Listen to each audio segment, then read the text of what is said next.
Bandeko babolingo mbote na bino baibo mesana kolanda chaîne na biso ya www.zumel1000.com.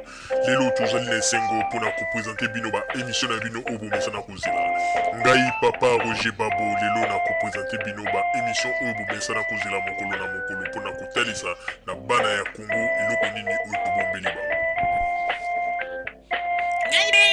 Rosalie Lokosu nazwi responsabilité monene na chaîne ya www.zumel1000.com mpona kotalisa na bapeple congolais vérité to bosolo oyo nini esengeli na biso bana ya mboka toyeba esika oyo bato bazali kokangela bato misu to bazali koyebisa bato bamakambo oyo ezali ndenge wana te ebongi malamu ete biso bato ya Zumel 1000 totombola mongongo mpe toloba tolakisa bango bosolo mpo ete mboka na biso ekende liboso mpo ete bapeple congolais bayeba eloko nini tokoki kosala mpo ete nyonso tu ezali kaka mpona lokumu ya mboka na biso mpo ete ezali esengo mingi mpona kotangusa bosolo na kati na biso ba diaspora congolaise oyo tozali libanda ya mboka.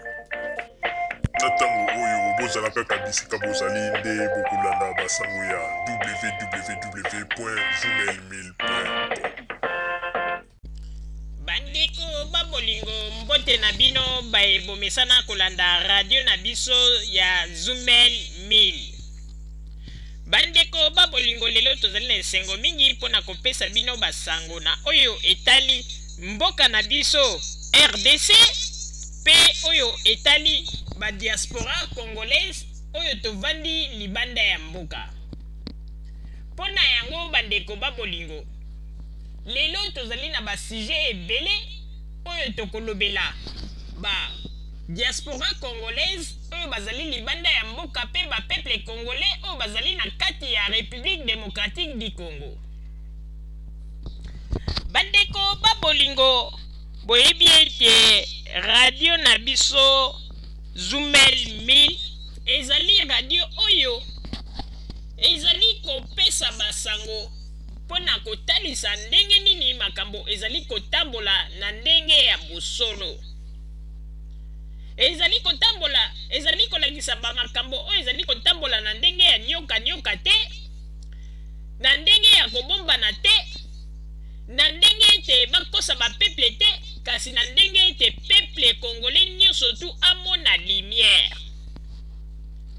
Parce que soki na information ya mboka lumière ezali te, makambo nyonso ezali fluflu boyebaka ete eloko ya malonga ezali te.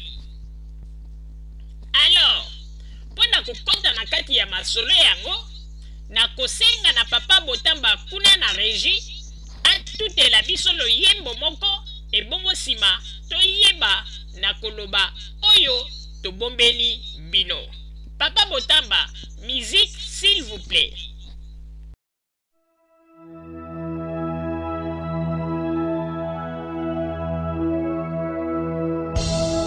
Sekira yoka balobi natika nzela yango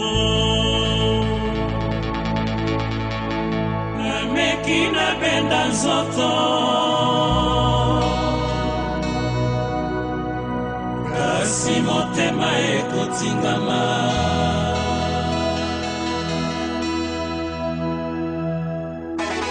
Rekilombo, j'assure uta lokolo kende omema molimo na ngai nyonso mbala moko bapasi nakomona nakotubela na nani mpe ya ngai pema nyonso yango wana oza kosilisa bolingo basikala na ngai ekomi lelo bamoure nyonso mpe balela na ndenge nakonyokoma ekoyeba kaka nzambe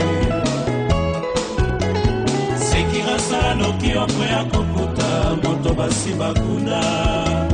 C'est la vérité, rien que la vérité.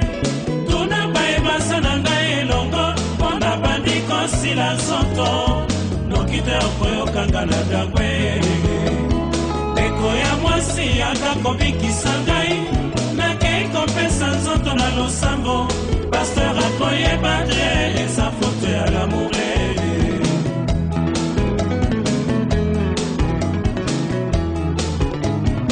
Sekira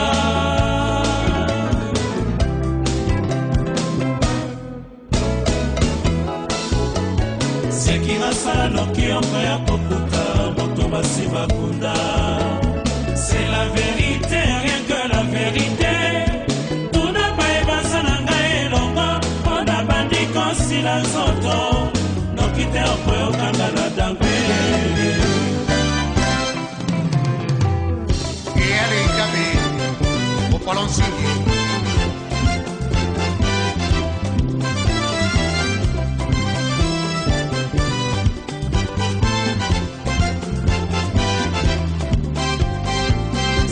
Seki mwinda ya motema nawe ni fidelite. Fami batuninga tina na kokondo na pesa e anonini. Meka kotekelanga ndambo ya gentil na pemisa mabanzo. Nasenga nzambe tosala ba promesse tobanda realite. Nakosenga na nzamba amour apesaka na yo esongela yo ata na ndoto yo alubelube pe. Seki mwinda ya motema nawe ni fidelite. Fami batuninga tina na kokondo na pesa e anonini. Meka kotekelanga ndambo ya gentil na pemisa mabanzo. Nasenga nzambe tosala ba promesse tobanda realite. Naleli mpe natina motema etikali polele yo lukata solution na bika wapi ebika shama. Seki mwinda ya motema nawe ni fidelite. Fami batuninga tina na kokondo na pesa e anonini. Meka kotekelanga ndambo ya gentil na pemisa mabanzo. Nasenga nzambe tosala ba promesse tobanda realite. Passeine Agodo Bobonela Eko